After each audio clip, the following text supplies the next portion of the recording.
Mountainous areas in the European Union account for around 15% of the Union's total agricultural land and 18% of the agricultural labour force. Spain, Italy, France and Romania have the largest coverage of mountain areas.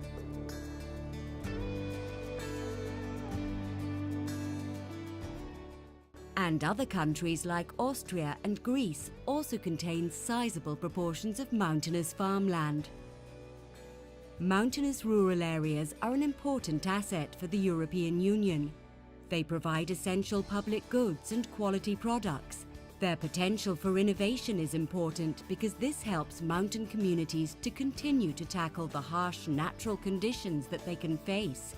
The Common Agricultural Policy helps farmers in mountainous areas to work with natural handicaps, like altitude and steep slopes, through many measures under both the first and the second pillar. It's important to note that mountain areas in the EU are very diverse and that support from the Common Agricultural Policy can be tailored to meet the specific needs of specific mountain areas. A one-size-fits-all approach is not a good recipe for effective rural development in mountain areas.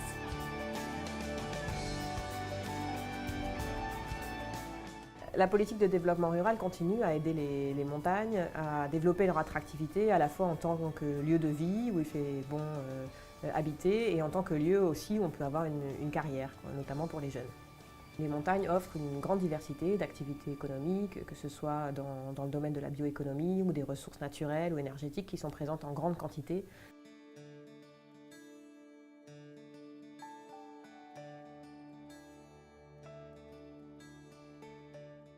Et du point de vue alimentaire, les produits de montagne sont aussi tout à fait spécifiques et d'ailleurs l'Union européenne a décidé de mettre en place à partir de janvier 2013 un schéma de qualité européen propre à ces produits de montagne.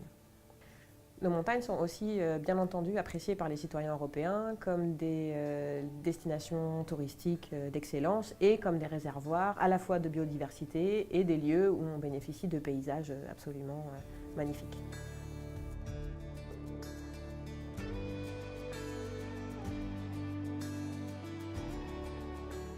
Ceci étant dit, beaucoup de zones de montagne sont encore très isolées des marchés et ont tendance à dépendre beaucoup trop fortement de la production primaire ou du secteur public.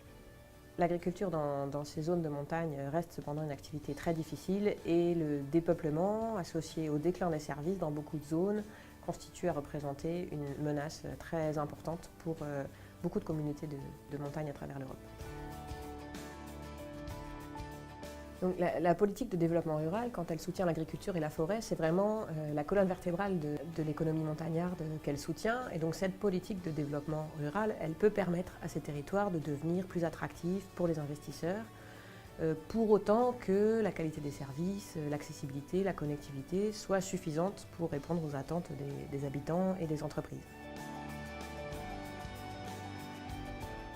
Entre los 28 Estados miembros de la Unión Europea, España es posiblemente el que más superficie de agricultura de montaña posee. Concretamente, en el caso del País Vasco, el 85% del territorio de nuestro país es territorio de montaña. De ahí la importancia que históricamente desde el PDR se le ha dado a aquellas medidas que favorecen una ligazón de la agricultura al territorio. Entre estas, las medidas agroambientales o las medidas de compensación de las indemnizaciones compensatorias de montaña, las ICM, son especialmente importantes en explotaciones como la que nos encontramos en este momento, por ejemplo, Arreta, donde las condiciones de altitud de pendiente hacen difícil competir con explotaciones en fondo de valle o en llanura.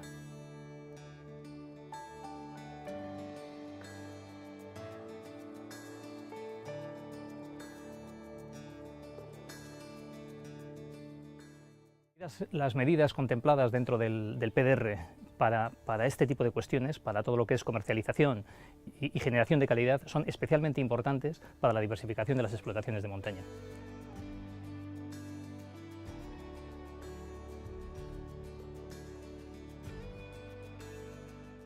Pero si queremos un medio de montaña vivo, las medidas en favor de la agricultura no son suficientes. No haríamos nada si mejoramos la situación de los agricultores, pero mantenemos una situación de su entorno poblacional y de su entorno social en malas condiciones. Por lo tanto, son fundamentales las medidas del enfoque líder dentro de los planes de desarrollo rural de cara a mejorar esa calidad de vida y a desarrollar servicios y equipamientos en las zonas rurales, y concretamente en nuestras zonas de montaña.